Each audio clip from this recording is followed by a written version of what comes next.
नमस्कार, डी24 speed news channel तुम्ही पाहू शकता। आझादनगर पोलीस स्टेशन हद्दीतील डम्पिंग रोड व वरखड्या रोड परिसरामध्ये एका 45 ते 50 वर्षाच्या व्यक्तीचा मृत्यूदेह आझादनगर पोलीस स्टेशन व फॉरेन्सिक लॅबच्या माध्यमातून मृत्यूदेहाच्या ठिकाणी यावेळी आझादनगर पोलीस स्टेशनच्या कर्मचाऱ्यांच्या माध्यमातून मृत्यूदेह हा ताब्यात घेण्यात आले।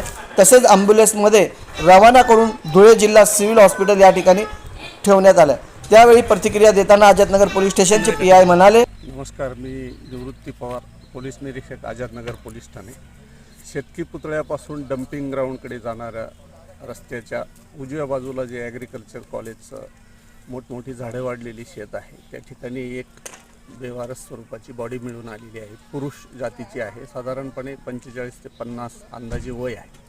नमूद व्यक्तीची अद्यापपर्यंत ओळख पटलेली नाही। त्या अनुषंगाने आम्ही आझादनगर पोलीस स्टेशनला अकस्मात मृत्यू रजिस्टर करून चौकशी सुरू करीत आहोत।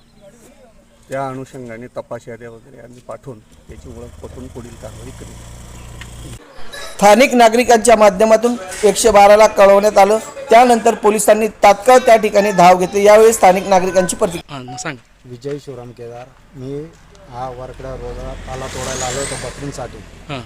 तो पाला तोडण्यासाठी मध्ये घुसलो तर मला मृत्यू द्या आणि ते आढळून आलं। पोलिसांना कॉल केला तर पोलीस तिथं घटनास्थळी आली। अच्छा, कुठल्या गावाचे हो तुम्ही? मी धुळ्यातला कॉटन मार्केट पासून। आणि तुम्ही या ठिकाणी काय कामासाठी आले होते? पाला तोडायला पाला तोडाय।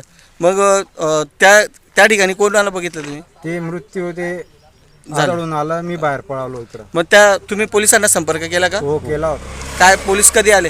पोलीस लगेच आले त्या घटनास्थळी। आता तिथली चौकशी चालू आहे का? चालू आहे चौकशी। ती बॉडी महिलाची का पुरुषाची आहे? पुरुषाची। तात्काळ आझादनगर पोलिसांनी या ठिकाणी चौकशी सुरू केली। कॅमेरामॅन निलेश डोलेचं, जानी पवार, डी24 चॅनल। जय हिंद, जय महाराष्ट्र।